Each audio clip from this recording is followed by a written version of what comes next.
The Lord be with you. and with your spirit. Reading from the Holy Gospel according to Saint Luke. Glory to you, O Lord.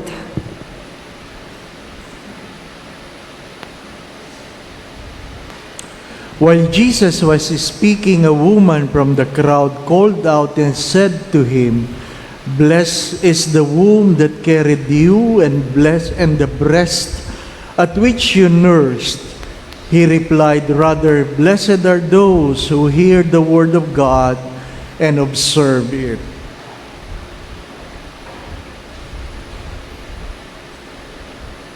The Gospel of the Lord. Praise to you, Lord Jesus Christ.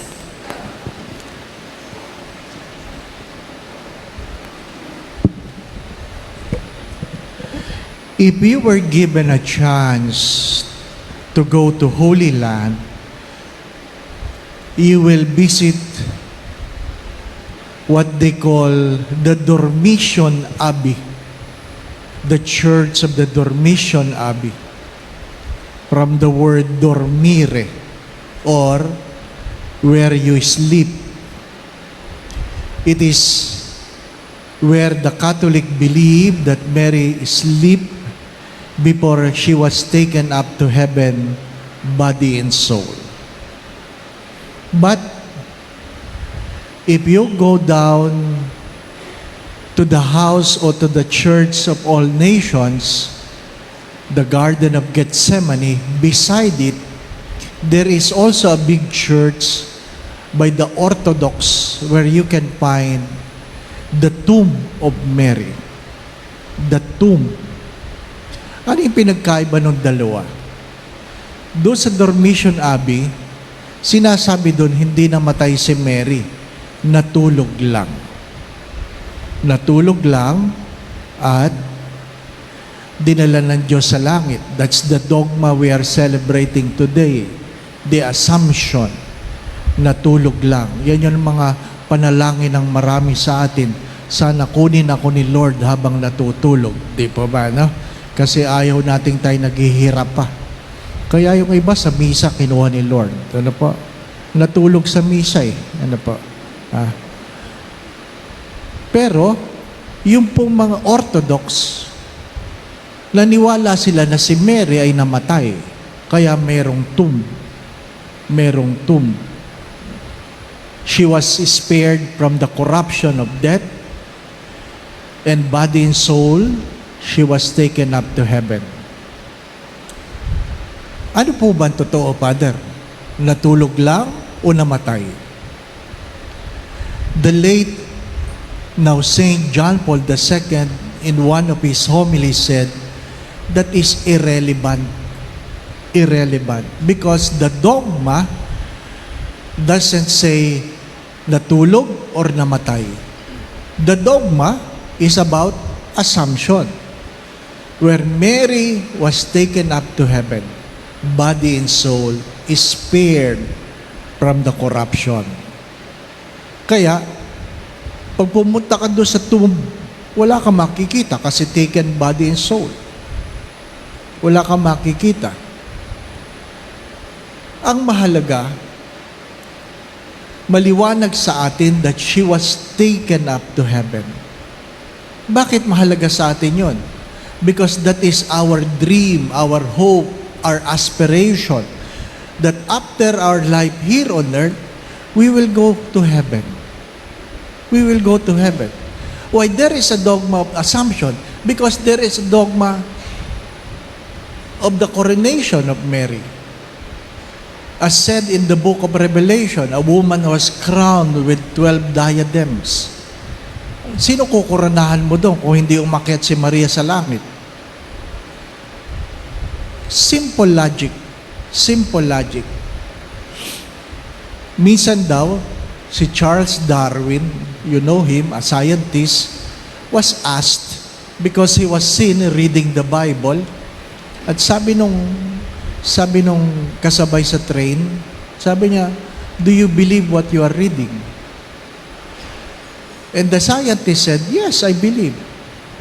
Sabi nung kausap, "But you're a scientist. So what's wrong?" They are not in conflict. They are not in conflict. Sabi daw nung kausap, I don't believe. Sabi daw ni Charles Darwin, well, I cannot force you to believe. Tapos sabi nung kausap, paano kung hindi yan totoo? Simple lang daw ang sagot ni Charles Darwin. Sabi niya, well, kung hindi totoo, ang tungkol sa Diyos, tungkol sa resurrection, tungkol sa judgment, pantay-pantay lang tayo. What do you mean? Pantay-pantay. Mayaman, mahirap, maganda, pangit, matalino, wala. Pantay-pantay tayo. Lahat tayo mamamatay. So anong pagmamalaki mo? Kung pantay-pantay tayo, wala. Pero, ang contention ni Charles Darwin, pero, kung totoo ito, malaki ang pinagkaiba natin. Malaki ang pinagkaiba ng naniniwala sa hindi naniniwala sa Diyos. Bakit? Kung hindi ka naniniwala sa Diyos, then, you will not go to heaven.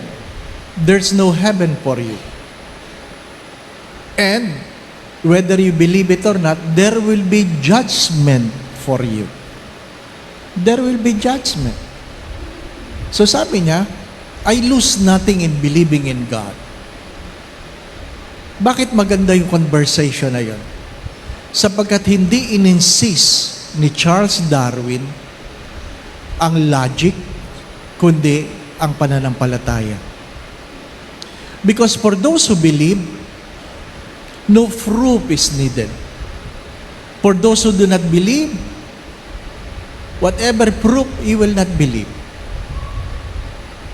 You will not believe. My dear friends, my brothers and sisters, mahalaga yon. Kaya nga ang tanong ay, naniniwala ka ba talaga na merong resurrection? Naniniwala ka ba talaga?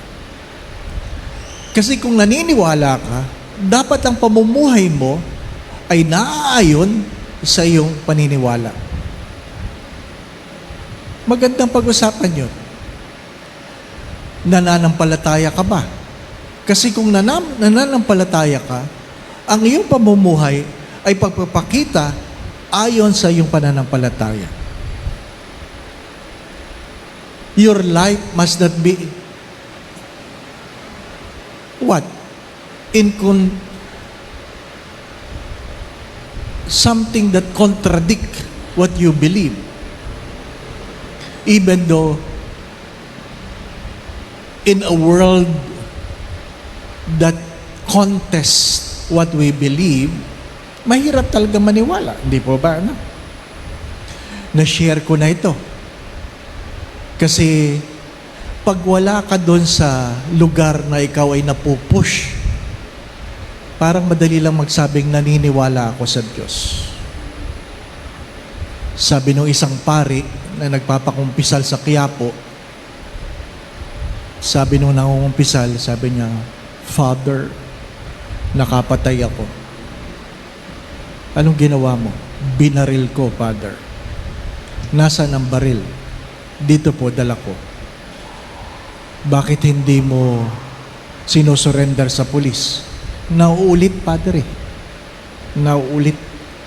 Ano ibig mo sabihin? Hindi ito ang first time? Hindi, Father. Maraming beses na ako nakapatay. Bakit ka nangungumpisal? Kasi pinagsisisihan ko. Kaya lang, nauulit. Sabi, anong kadahilanan? Bakit ka nakapatay? Naiinis ako, Father, sa mga taong nagsasabing naniniwala sila sa Diyos. May katahimikan. At biglang sinabi na nangungumpisal, ikaw ba, Father? Naniniwala ka ba talaga sa Diyos? Alam ni Father, nandun yung baril. Sabi daw ni Father, well, paminsan-minsan. Totoo yan. Natatawa kayo kasi hindi kayo nakaupo dun eh. Hindi po ba? Pag hindi ikaw nakaupo, natatawa ka. Pero ipaglalaban mo ba talaga? Ipinaglaban mo ba talaga? Pag sobrang sukli, sinosoli mo ba talaga?